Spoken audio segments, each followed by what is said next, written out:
Time to teach you some respect! King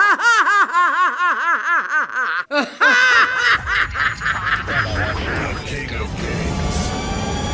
Chopper for the win. G'day guys, welcome back to Cakes by Chopper. Today we have Ursula from The Little Mermaid. We'll be very careful. Yeah, I wanted to redeem myself from my last attempt. Ugh, not very tasty. I love The Little Mermaid. Ariel's my favorite princess. I recently did Flounder. If you want to check those out, check the cards above. If you want to learn how to make Ursula, stick around. Now that you're ready to start, you're going to get the template from the Cakes by Chopper Facebook page. Cut out both of those and leaving this one fully intact. This is going to be your shape and your pieces. So then we'll cut all of those out and move on to the next step. Once you've got your pieces cut out, place them on the board, making sure they're nice and even. You want to bring her chin down to the bottom part of the cake board because we're going to have the hair go up here. Keep your offcuts off to the side because we're going to use those to build up the facial features. Using your template, you can go through and cut out where the brow will be so you know where to taper down the head. I've put arrows on the template to show you which way to taper down, just so you're making sure you don't forget and leave it too flat at the edge or not tapered down enough. Same with the bottom, we're going to round off her chin, taper in at the bottom just so we get a nice curved effect. Now I'm just taking a part of the corner of the cake and I'm going to place that on upside down and just shape that into a V. That's just going to help elevate that back hair so we're not using as much fondant. For Ursula's double chin, I'm just going to use a piece off the bottom here to raise that just in the middle, but it's quite a small raise, so we're going to just trim that off a little bit. You can see you're just putting a slight little mound there. Placing the template back on top, I'm going to cut a small V out of here so I know where the tops of her brow goes, and just hollow out her eyes just a little bit. Now you can see we've got the basic shape of Ursula's face. We've got her chin, her double chin, her brow, and the shape of her hair. And we can move on to filling this and coating it with a first layer of ganache. It's important when you're gluing these together to make sure you put some ganache on the cake, a little bit on the bottom, and then push that in where it's got to go. I always recommend pre-softening your ganache. You can see it's a little bit wobbly. We're gonna go and coat that right now, and it makes it so much easier to work with. Now that Ursula's had a little bit of time to chill in the fridge, I'm going to go over and recoat with ganache, smoothing it all out a bit. Originally I was going to build up Ursula's brow and cheekbones with cake, but it's actually such a small amount, it'll be really, really fiddly. So I'm just going to add a dollop of ganache because these two crumb coats are quite thin. There's not as much ganache on the cake as I thought. So we're just going to move ahead with filling it in with ganache, and that way we can shape the fondant and make it look a little bit neater. If you're not very confident with your spatula skills, you can feel free to pipe this on and then just taper down the edges. It'll work just the same and will probably be a little bit easier rather than you're working it through with the spatula. When rolling out the purple for Ursula, I'm going to do it in a soft pear shape and just make sure I've got enough for the width of her head and her chin. Just keep her actual face shape in mind when you're rolling this out. I'm going to use my template here to cut a little bit over and around, just to give me that rough top shape. As you can see, I'm just loosely cutting that off so I know where to start the placement. That way we have enough to go in to the eyes, over the brow, and around under the chin. I'm going to cut away the excess, then using a little bit of the fondant, quite heavily dabbed in corn flour, I'm going to go around and buff that chin in so I get a nice rounded edge and take out some of those little bumps and stuff from the ganache. And also shape her brow to be that menacing look that we are after. Be careful not to get ganache on your fingers. I'll come back to that in a moment. I'm going to trim away the excess from around the bottom. All right, with your template close by, just go through your template following all these little curves and ridges around where her mouth and cheek will go. And you can also underline those to give them a little bit more definition. And then we'll work on the details. Using a little bit of the purple offcut, I'm going to make her nose. You can just see on the template here, she's got a bit of a bridge nose, pinch down. So I've got a bit of an arrow shape. Then if you just push in and then push in, you've already got kind of her nose shape already. And that will go right on her face here, where we will then melt that in. Okay, now that we've got a little bit of purple that is 2 tones darker than her actual skin color. We're going to roll that out very thin. Then we're going to cut out 2 eye shapes like this, which are going to be that part of the template. What I'm going to do is place these on. Going to make sure they curve up in the right places. Then we're going to push that in and just manipulate that around. Gently soften the edges and just make sure it's nice and rounded and complements that brow.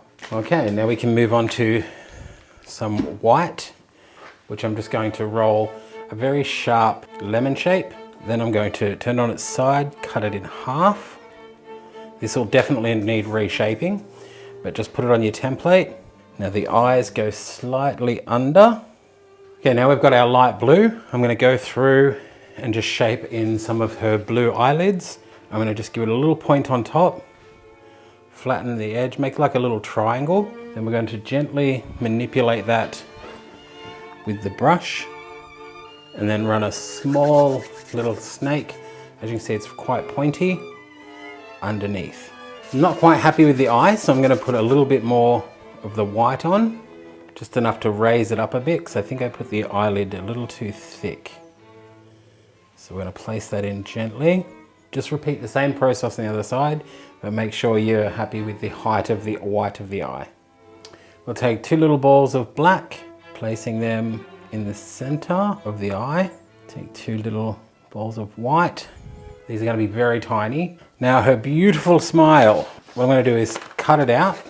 I'm going to roll some white out and do the entire shape like that in white, and then complement it with the red on the top. I'm going to just trim out that shape. You don't have to follow the actual lips, just you want the rough shape of the white, because it's going to be the background filling part. Looking at the reference photo, place that on where it looks right. Our points go right out to the edge. Okay, I'm taking out some coral red, which I'm going to roll. Now the lips are quite easy to do. I rolled out a long snake and traced the mouth with the bottom lip and flattened out this part at the bottom. And then I did a long snake at the top that was quite thin, and then used my brush to just bring down that little cupid's bow.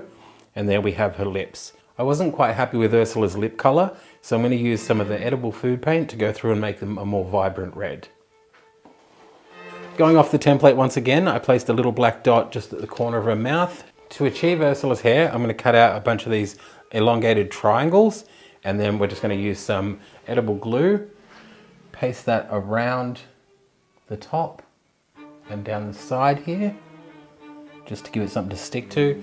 You can even add a little bit of it onto the chocolate, but the fondant will stick to that chocolate. And we are going to layer those up. And the good thing about them is you can start shaping them whilst you're applying. And then because it's still soft and pliable, you can go around and soften the edges around her face. If need be, use some of your edible glue to melt them in together. Spend a little bit of time on this. You're just going to go through and completely push them in and do all the hair strokes, and you're good. And the next thing we're going to do is get some of the purple and create her little round button ears. Just going to roll a ball, add the tiniest bit of edible glue and push on her ears. Melt that in. Now with these offcuts of the white, I'm going to go in and just place them underneath, curl some hair down the back. You'll see how easily this blends here.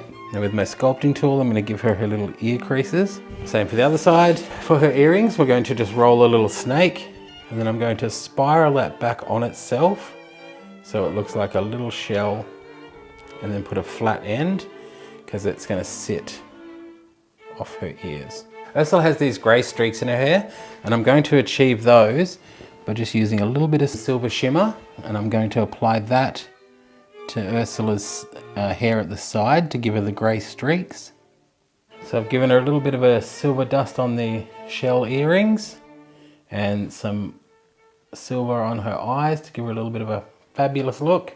I've got a purple petal dust that I'm also going to go around and just give her a little bit of a shadow. Just gently work in some depth. Taking a giant fluffy brush, I'm going to go and give her some more shadowing around the bottom. I'm going to work in a circular motion, giving her a little bit more depth to the sides and her colour in general. Okay, one thing I did do wrong here, there's a little bit of moisture on the cake and I put the petal dust into it. I haven't been able to fix that, but you can buffer out all the rest. This is not a necessity, it's a bit of an optional extra if you want to just give her a bit more depth. Your last step for Ursula is going to follow your template, go in and paint in her eyelashes, and we'll line her eyes at the top only, I think. We'll see how we go. Oh, I think I just held my breath that whole time. You know what? JJ, now when you say left eye messes up, I get it. I totally get it. All right, and I think that is Ursula done. Thank you guys so much for checking out this video. I hope I redeemed myself. I'm quite happy with it. I would fix the eye, but let's not go into that. Tell me, who is your favorite Disney villain? Ursula's mine. I absolutely love the song Poor Unfortunate Souls. I sing it constantly. If you want to see my other Little Mermaid themed stuff, just check out the cards up the top.